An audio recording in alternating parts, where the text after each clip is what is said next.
नमस्कार, इंडिया की दहाड़ आप देख रहे हैं। मैं हूं आपके साथ ओम पांडे। आखिर क्या है माहौल नगर निकाय चुनावों का हरियाणा में, क्योंकि आज नगर निकाय चुनावों के लिए छोटी सरकार चुनने के लिए वोटिंग हो रही है। आपको बता दें कि वोटिंग सुबह 8 बजे से शुरू हो चुकी है और शाम 6 बजे तक की वोटिंग चलेगी, जिनमें कि 51 लाख मतदाता जो हैं छोटी सरकार चुनने के लिए, शहरी सरकार चुनने के लिए वोटिंग करेंगे। बहरहाल अब हम आपको बताने वाले इंडिया की दहाड़ पर कि आखिर क्या कुछ माहौल है नगर निकाय चुनावों का और क्या कुछ व्यवस्था प्रशासन की ओर से की गई है। तो इसी बीच आपको एक बड़ी जानकारी दे दें कि देरी से ही सही मगर अब आखिरकार नगर निकाय चुनाव हो रहे हैं और जिसके लिए पूरे इंतजाम जो किए गए वो कुछ इस प्रकार हैं। आपको बता दें कि पूरे प्रदेश में 51 लाख मतदाता सरकार चुनने के लिए वोट डालेंगे।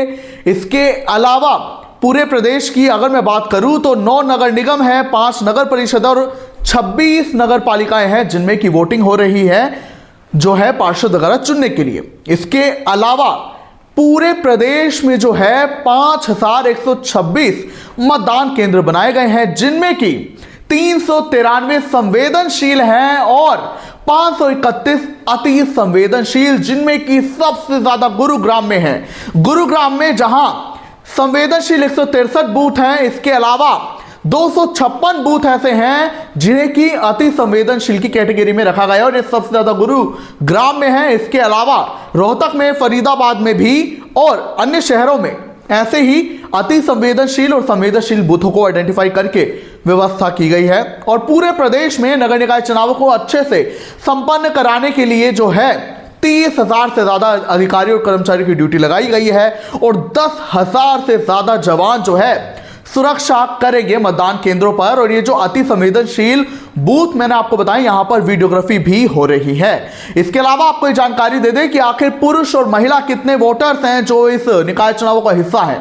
आपको बता दें कि पुरुषों की संख्या जहां 27 लाख के करीबन है, वहीं महिलाओं की संख्या लगभग 24 लाख है। तो ऐसे में 3 लाख कम है महिलाओं की संख्या पुरुषों के मुकाबले। हालांकि वोटिंग सुबह से ही चल रही है, बढ़ चढ़कर मतदान जो है होने की संभावना है। विधानसभा चुनावों में उतना नहीं हो पाया था उम्मीद जितनी थी। हालांकि इसको लेकर भी तमाम इंतजाम इलेक्शन कमीशन ने किए हैं, राज्य इलेक्शन कमीशन ने। वहीं आपकी जानकारी के लिए दे दें कि अब जहां विपक्ष ने बात कही थी, दीपेंद्र हुड्डा ने बात कही थी कि बीजेपी, क्योंकि बीजेपी यही नारा दे रही है ट्रिपल इंजन की सरकार, ट्रिपल इंजन की सरकार। तो ऐसे में दीपेंद्र हुड्डा ने इस पर प्रतिक्रिया देते हुए कहा था, या ये कह लीजिए कि वार कर दिया था बीजेपी पर कि उनका एक इंजन भ्रष्टाचार करता है तो दूसरा उसे संरक्षण देता है, लेकिन 2 इंजन ऑलरेडी उनके पास है। केंद्र में सरकार बीजेपी की है, राज्य में सरकार बीजेपी की है, तो ऐसे में एक इंजन विपक्ष को भी देना चाहिए लोगों को।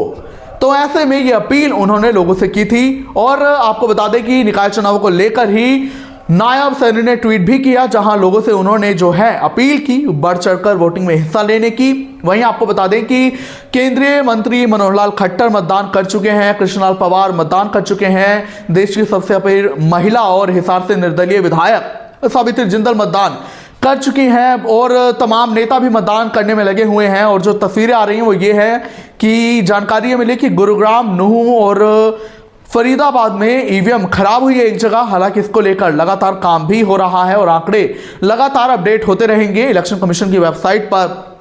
आपसे भी हम यही कहना चाहेंगे कि बहरहाल पानीपत में तो अभी वोटिंग नहीं है, 9 मार्च को है, सभी निकायों से हटकर, लेकिन बाकी निकायों में आप बढ़ चढ़कर वोटिंग में हिस्सा लें, क्योंकि सरकार आपकी है, सरकार आपको चुननी है। और विकास की गति क्या होगी, विकास कैसा होगा, ये इसी वोटिंग के जरिए सिलेक्ट हो पाएगा कि आप किसे चयनित करते हैं सरकार बनाने के लिए। क्या कुछ आप कहेंगे निकाय चुनाव को लेकर, हमें जरूर बताएं।